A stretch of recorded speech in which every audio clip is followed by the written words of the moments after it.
The Brooklyn Nets fell to the Philadelphia 76ers 88-96 today, in what would end up being the final game of their season, as the Sixers advanced with a 4-0 series sweep.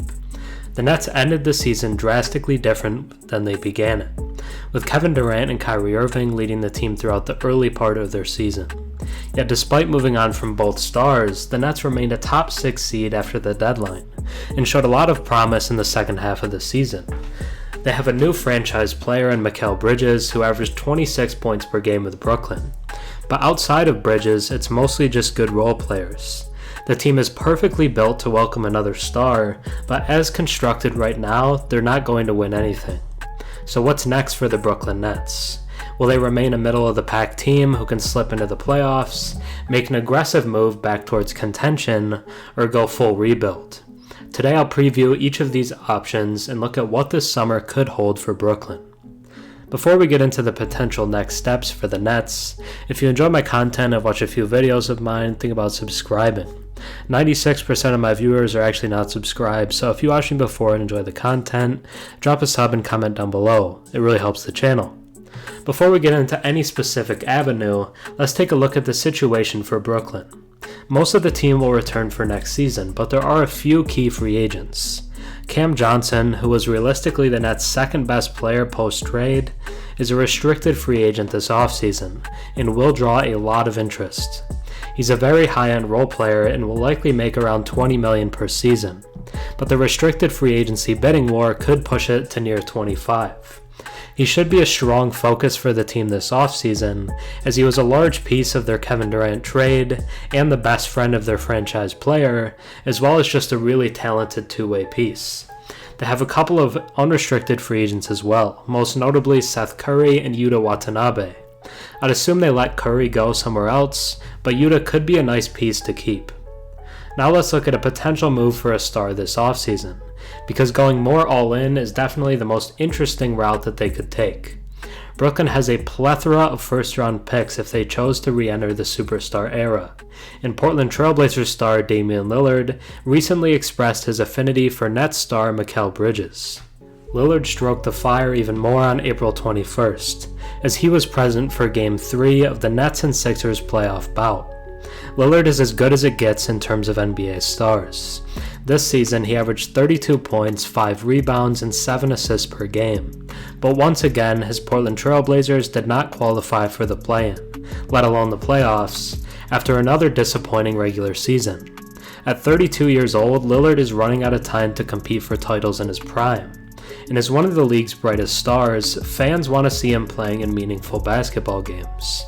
One executive told Heavy's Sean Devaney that the Nets have interest in getting Damian Lillard to Brooklyn, but the chances of them getting a deal done are not great. The centerpiece of all they want to do is Ben Simmons, the executive added. If they get a team who still likes Simmons, they have a chance, but who is going to give up a star player for Simmons? I'd say the answer to that is not many. You could throw Simmons, Cam Thomas, and 4+ first-rounders at Portland, but I still doubt that's enough. They would have to see a lot of upside in Simmons and be willing to let Thomas get a lot of shots for it to be worth it. So let's try to look at some easier to attain stars. Trae Young is likely the perfect fit for Brooklyn. After all, he is not the easiest player to build around. As talented as he is, Young is a player who needs the ball in his hands. He also needs strong defenders to compensate for his shortcomings on that end of the floor. So what does Young need? A platoon of versatile defenders, a rim-running big man to operate in the pick and roll, check, check, and check. This Nets roster is tailor-made for Young. Meanwhile, it feels like the Hawks might be due for a reset. If they're serious about shopping Young this summer, the Nets should get on the phone with them post-haste. If the Hawks continue to play like they did in Game 3, however, it could cause the Hawks to remain interested in keeping Young and take him off the market. But out of all the situations out there, Brooklyn is just about the optimal fit for Trae. It would also be a great fuel to the Trae-Knicks rivalry, as he'd be playing right across town. By contrast, Jaylen Brown isn't necessarily the cleanest fit here. The Nets already have Mikal Bridges. He's a similar player positionally, and he's breaking out as a star in his own right. Meanwhile, they may not want to break up the long-standing chemistry between him and pending free agent Cam Johnson. Counterpoint, so what? Johnson can play the 4. Bridges and Brown can both play the 2 or the 3. In today's positionless NBA, these distinctions are increasingly arbitrary. Meanwhile, imagine the defense. The Nets would be light on playmaking if they acquired Brown, but they'd be able to overwhelm opponents with shot creation and defense. If Brown requests a trade, the Nets should see if they can use their draft capital to orchestrate a 3-team deal, unless they're stuck on landing a playmaker, of course. I think those are the 3 stars that Brooklyn would and should look at if they enter a pivotal offseason for their direction moving forward. But what would it look like if they went the other way? Rumors floated after acquiring Bridges for KD that the Nets were offered 4 first-round picks for Bridges, and that was before he went to the next level as a scorer. His trade value would only be higher now than it was then. The Nets could get an interesting young piece or a near-star player for him now, and that's on top of all the draft picks. They could also probably get a pick for a guy like Spencer Dinwiddie, who's a solid veteran presence at the 1 spot.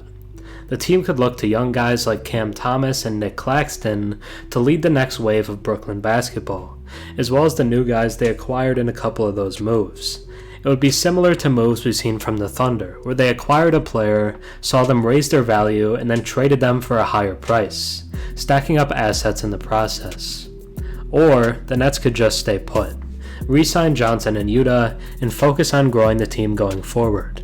Bridges is only getting better, as is Nick Claxton, who looked really solid in their first-round series.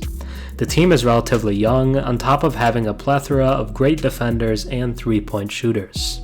The core is interesting and doesn't necessarily need drastic changes.